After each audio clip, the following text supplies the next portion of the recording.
Okay, so this episode I'm going to go over removing and relocating the battery box and the fuel tank.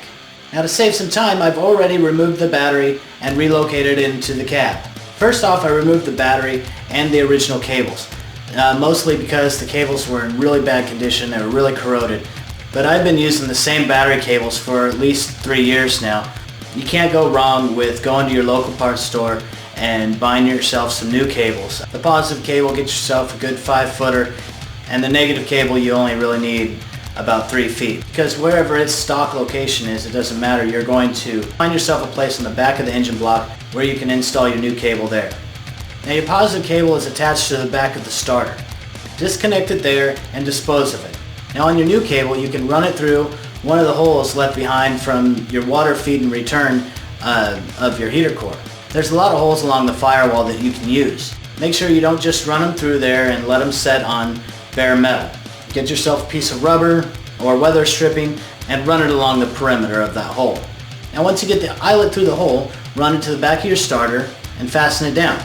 In most cases, your original cable will have a couple of wires coming off of it, one of which goes to your alternator, and the other one just powers the computer or the main power source. So you definitely need to reroute those into the cab and connect them to the main terminal. So with the battery box, just set it in place where you want it, and you can use the pre-existing holes as drill guides. Now a problem I ran into was on one side of the battery box, I ran into the frame rails where the front clip meets the unibody. So what I did on that side of the box was just welded the bolts in place. Once you have your box securely fastened, you're ready to drop your battery in. Put a piece of rubber over the top of it. This will prevent any arcing out. I'm not ready to hook up the battery yet, so I'm going to leave it at that. I'll just put the cross member back on there. I'm not going to fasten it down because I still need to get access to it. I plan on relocating the brain that's located on the kick panel of the passenger side, and I'm going to put it in that battery box since I have plenty of room. So that's enough of the battery box for now. I think I pretty much covered everything. If I didn't, let me know about it. I really want to get to taking out the gas tank and installing the new one.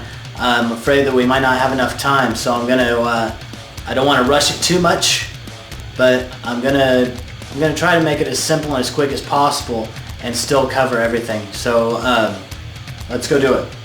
Okay, so I already have the car jacked up, obviously, and it's being supported by jack stands. Never get underneath the car without your jack stands in place. If you don't have jack stands, use rims or anything real solid. Whatever you use, make sure you use it.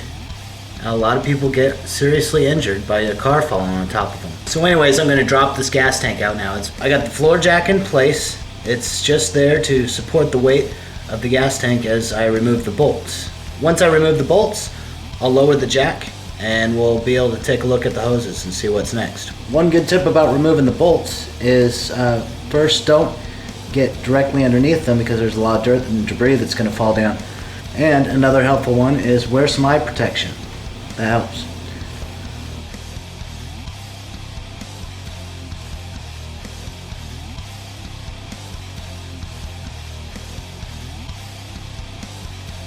Alright, let the jack down a little bit. So I was wondering why it's not coming all the way down, and I just remembered that I didn't remove the neck that goes to the gas door. So I better do that next. There's a vapor hose here that needs to be cut.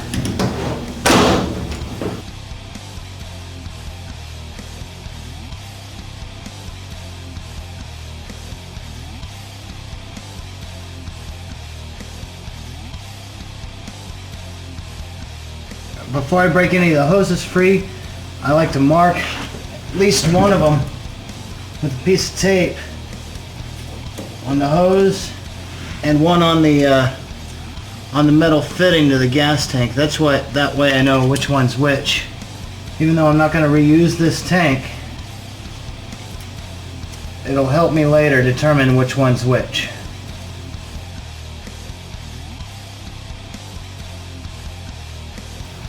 Okay, so as I said before, this car has 2 fuel pumps on it.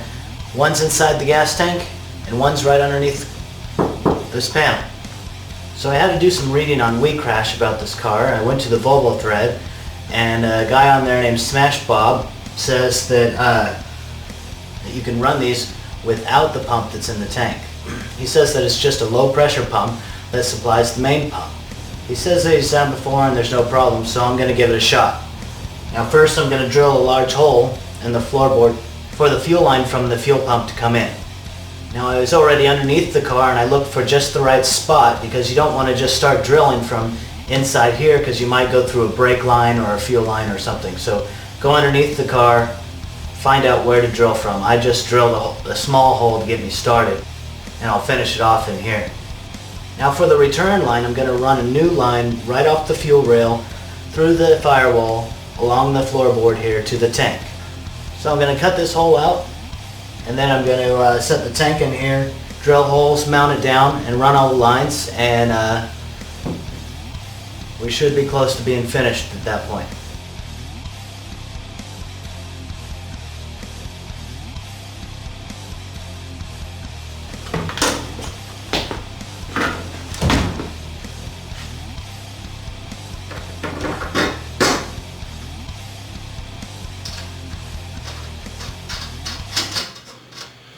Now remember earlier when I said when you're running the cables and wiring to the firewall to use a piece of weather stripping or something to go around the perimeter of the hole, protect your wires from grounding out on the bare metal or such. You want to do the same thing with the hole that you cut through the floorboard for the fuel line if you run them through the floorboard. Really the best way to run your line is inside the cab here, and you run them along your floorboard through the firewall to the fuel rail.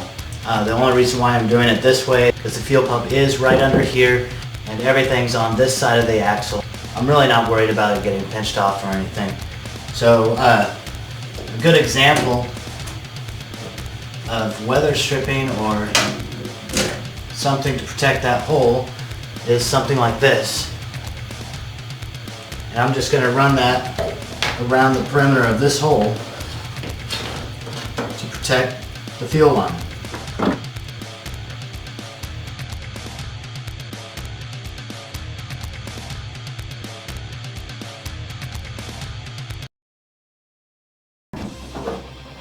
Okay, so that should be it.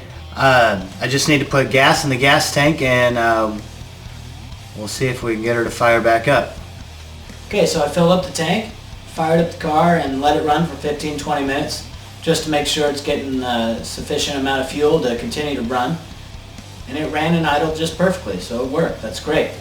I want to thank Smash Bob from We Crash. Really glad that I checked out that thread on the Volvos, because I wouldn't have known about that.